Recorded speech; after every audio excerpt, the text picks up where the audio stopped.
Bonjour à tous, aujourd'hui je vais vous montrer comment faire des boutures de géranium. Alors voici le matériel qu'il nous faut. Géranium, voilà on a deux espèces différentes. Un sécateur pour pouvoir prélever les boutures. Des pots pour les boutures et du terreau. Donc là c'est un terreau spécial semis et boutures, en fait c'est juste que c'est un terreau plus fin que le terreau classique et celui-ci ne contient pas d'engrais. Alors après, si vous avez qu'un seul type de terreau, ce que vous pouvez très bien faire, c'est ce qu'on faisait à une époque d'ailleurs, vous utilisez un tamis pour tamiser le terreau, pour laisser justement les gros morceaux de bois, etc. de côté, et récupérer vraiment que du terreau fin. Et ça suffira très bien pour pouvoir réaliser vos boutures. Alors, pour prélever les boutures, on prend notre pied de géranium. On a ici une fleur. Donc généralement, quand il y a la fleur, c'est là qu'il y a la tête. Donc vous pouvez voir la branche. Je vais pouvoir couper cette branche. Donc dès qu'on coupe, en fait, on coupe toujours au-dessus d'une feuille. Donc, je vais couper comme ceci pour récupérer une tête. Donc ça sera ma future bouture. Je vais en couper plusieurs. Donc de l'espèce là et de l'autre espèce que j'ai à côté. Et après, je vous montre comment on prépare les boutures. On appellera ça l'habillage de la bouture. En fait, l'habillage consistera à enlever les feuilles qui sont de trop et également les fleurs. Donc voilà, j'ai préparé 6 boutures, 3 boutures de chaque espèce différente. Donc celle-ci comme Pelargonium, mais Pelargonium, juste pour info, c'est le nom latin en fait des géraniums. Et cette espèce-là, voilà, deux espèces différentes. Donc maintenant pour faire l'habillage. L'habillage de la bouture consiste à enlever en fait le maximum de feuilles. On va laisser uniquement, selon la taille des feuilles, entre 2 à 4 feuilles maximum. Et tout ce qui va être fleurs, on va les enlever. Donc tout simplement avec les doigts, généralement ça va bien, j'enlève les feuilles du bas.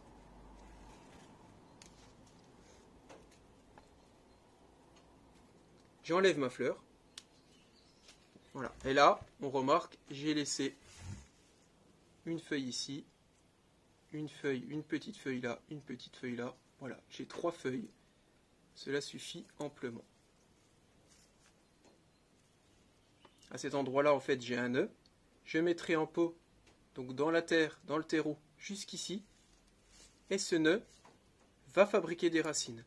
Donc ma plante sera ensuite bouturée. Le but d'une bouture, en fait, c'est de prélever un morceau d'une plante pour en créer une seconde. En fait, c'est un clonage. C'est exactement pareil.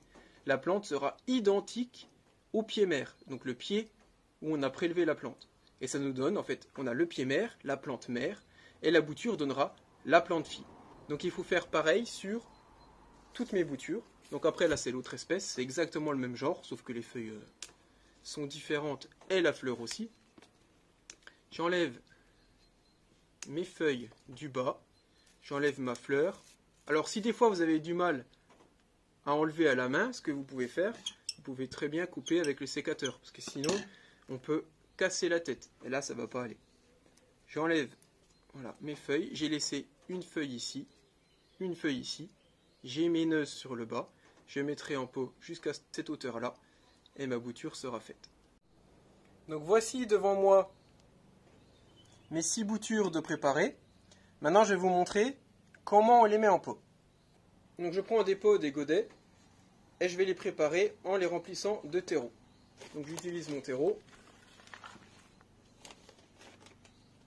Je charge.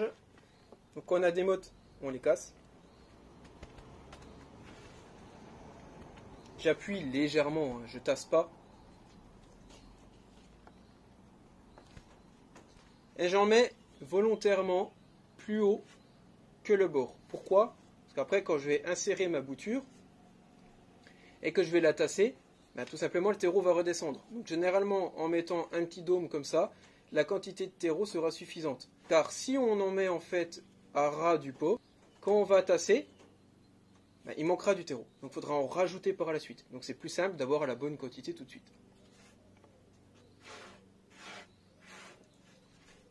Une fois mon pot préparé, je prends ma bouture, qui a été préparée juste avant. je prends mon doigt, ou alors on peut prendre un petit bâton en tuteur ou un stylo, etc. pour faire donc un trou jusqu'au fond du pot. Voilà. Et maintenant, je peux y insérer ma bouture. J'y insère ma bouture. J'utilise mes 2 pouces. Et je tasse bien tout autour.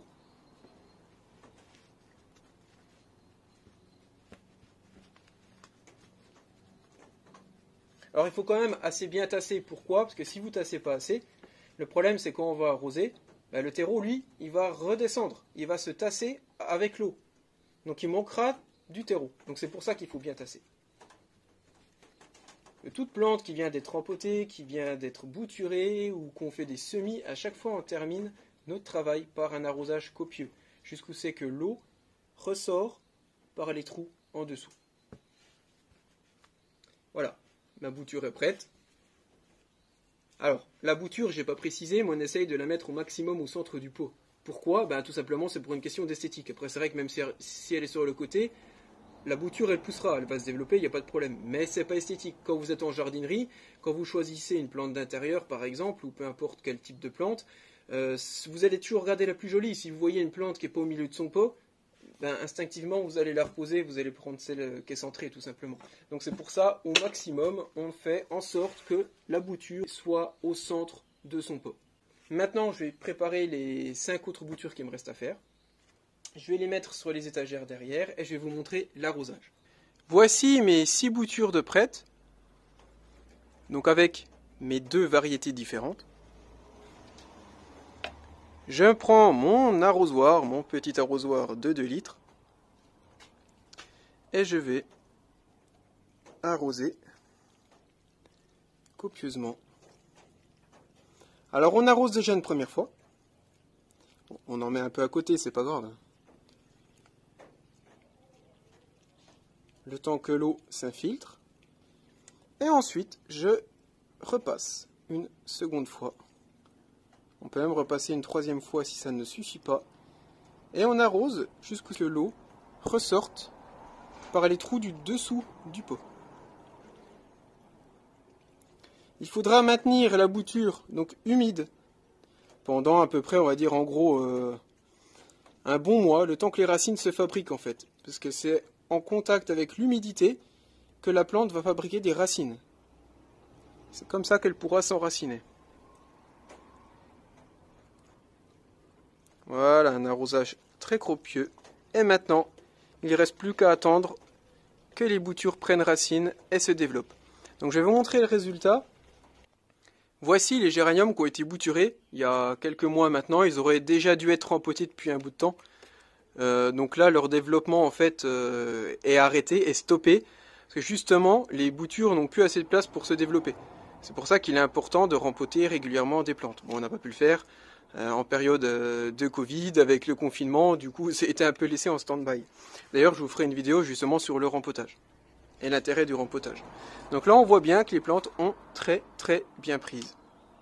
La preuve, si je retire une motte, on voit notre géranium avec nos racines. Vous voyez d'ailleurs, il y a la date dessus. Elles avaient donc ces plants-là, ils avaient été bouturés le 14 avril. Donc on voit maintenant qu'ils ont quand même une belle tête, 2 mois après.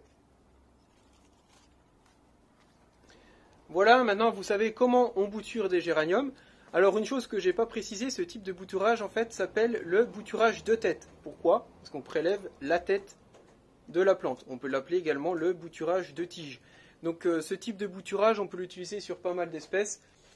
On peut avoir par exemple ce type de bouturage sur tout ce qui va être misère, géranium, plectranthus qu'on a derrière, les véroniques. On peut l'utiliser également aussi pour les calanchoés. Donc c'est l'un des types de bouturage de plantes le plus répandu, c'est-à-dire de plantes qui n'a pas de bois, c'est-à-dire de plantes pas ligneuses.